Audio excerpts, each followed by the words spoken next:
Hello student, welcome to Om education classes. तो आज का सवाल है संख्या पद्धति का नंबर सिस्टम। और इस सवाल में हम शेषफल और विभाजित दो प्रश्न पर गौर करेंगे। तो पहला प्रश्न है 9 पर पावर 6 माइनस 11 यानी 9 पर पावर है 6 माइनस 11 को जब 8 से विभाजित करते हैं, इस संख्या को जब हम 8 से विभाजित करते हैं तो शेषफल क्या आएगा, शेषफल क्या आएगा। और दूसरा प्रश्न है कि 49 पर पावर 15 माइनस 1, 49 पर पावर 15 माइनस 1 किस संख्या से विभाजित होता है। तो 4 संख्या ऑप्शन में दिया गया है। पहला कहता है 50, दूसरा 51, तीसरा 29 और चौथा 8। यानी इस चारों संख्या में किस संख्या से इसको विभाजित करेंगे। तो इस तरह के प्रश्न को जब पूर्णतः इसको सरल तरीका से बनाएंगे तो समय बहुत अधिक लगेगा, इसलिए इसमें थोड़ा थोड़ा ट्रिक है, उस ट्रिक को गौर करेंगे और इसको आसानी से कम समय में ही इसको हल कर सकते हैं। तो देखते हैं कैसे हल होता है। तो पहले प्रश्न नंबर 1 पर तो क्या है, तो 9 है और इस पर पावर कुछ भी रहे 6 है, इससे बड़ा भी अंक हो सकता है, इससे और बड़ा भी अंक हो सकता है। इसलिए इसको करना क्या है, तो 9 को ऐसा 2 खंड में विभाजित करेंगे जो कि एक खंड 8 आ जाए। जिस संख्या से विभाजित करते हैं वह एक अंक आ जाए। तो 9 को करते हैं क्या, तो 9 को खंडन क्या करते हैं, तो 8 और प्लस 1, 8 प्लस 1 लिखेंगे तो हो जाता है 9। इस पर जितना पावर रहेगा इतना पावर रख देना है और इक्वल टू क्या है 11। तो 11 लिख देते हैं। हमको विभाजित करना है किससे, 8 से। विभाजित करने का अर्थ यानी कि इसको क्या है, यह हर में आ जाएगा तो बट्टे क्या आ जाता है 8।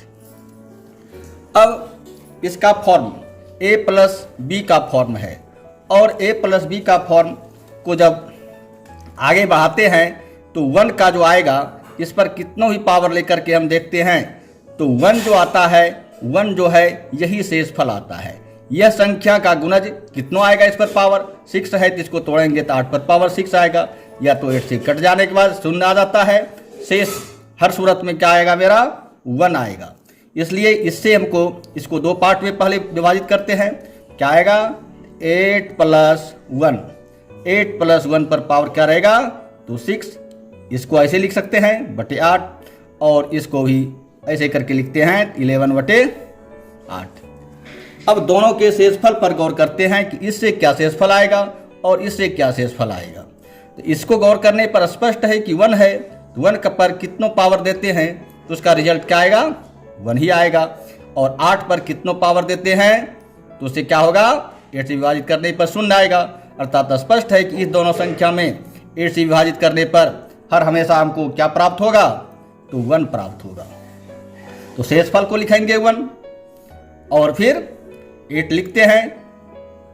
इसके बाद 11 है, 11 को 8 से विभाजित करेंगे तो क्या आएगा, शेषफल आएगा कितना, 11 को हम 8 से विभाजित करके देख लेते हैं क्या आएगा, तो 3 आता है।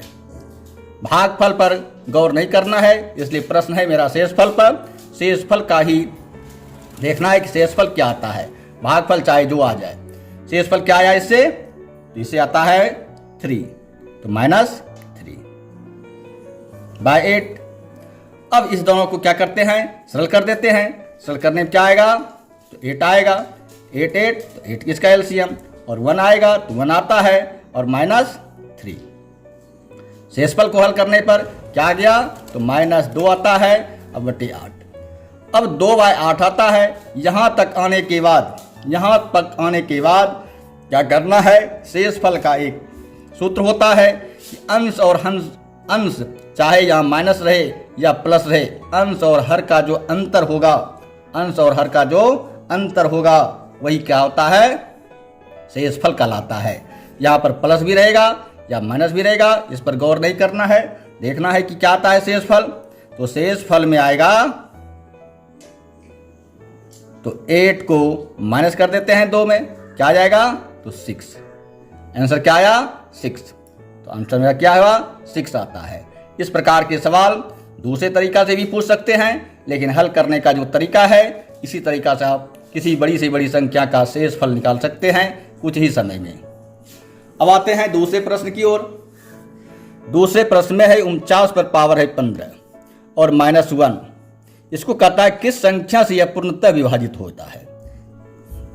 तो इस तरह का अगर प्रश्न रहे कि एक संख्या बड़ी से बड़ी रहे, पावर चाहे उस पर कितनों रहे, अधिक बड़ा संख्या रहे, कुछ भी पावर रह सकता है, और दूसरे पार्ट में अगर 1 रहे, दूसरे पार्ट में क्या रहे, 1 रहे, तो इसको क्या लिखते हैं, किस रूप में हम इसको लिख सकते हैं। इसका लिखने का देखते हैं। तो 49 पर पावर क्या होता है, तो 15, और -1 पर जो आपको यहाँ पावर है उतना पावर लिख सकते हैं। 1 पर कितनों पावर देने से इसका वैल्यू अपरिवर्तित रहता है, इसलिए यहाँ पर हो जाएगा 15। 1 को हम इस रूप से लिख सकते हैं। और अब यह रूप इस रूप का हो जाता है a पर पावर n माइनस b पर पावर n। a की जगह पर 49 है और b की जगह पर 1 है। तो इस तरह के सूत्र जो भी आएगा उसका पहला पार्ट क्या आता है, a माइनस b आएगा, दूसरा पार्ट जो आ जाए, लेकिन पहला पार्ट क्या आएगा, a माइनस b आएगा। जैसे इसको सर्च करके देख लेते हैं कि क्या आता है। मान लीजिए इस पर लिखते हैं 2 पावर, b पर भी 2 पावर, इसको तोड़ते हैं क्या आएगा, a माइनस b, और फिर आता है a प्लस b। इस पर 3 पावर दे करके देख लेते हैं, एक बार सम देखते हैं तो एक बार विषम भी रख करके देखते हैं। इसके बाद आ गया 3, तो इसके बराबर भी आएगा a माइनस b, और दूसरा क्या आएगा, तो दूसरा आएगा a square plus ab plus b square.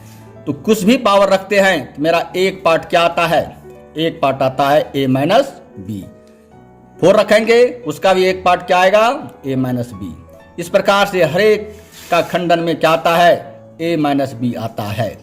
तो स्पष्ट है कि इसका भी खंडन जो होगा, एक खंडन क्या आएगा, तो 49 आएगा और -1 आएगा। यह एक पार्ट हर एक के साथ आता है, तो इस पार्ट में भी एक खंड आएगा, दूसरा खंड चाहे जो आ जाए, लेकिन हमको डिवाइड करना है। तो इस पार्ट में देख लेते हैं क्या आता है। तो 49 को इसमें माइनस करते हैं, क्या आ गया, 48। ऐसे यह 48 से डिवाइड हो जाएगा। अब देखते हैं ऑप्शन की ओर।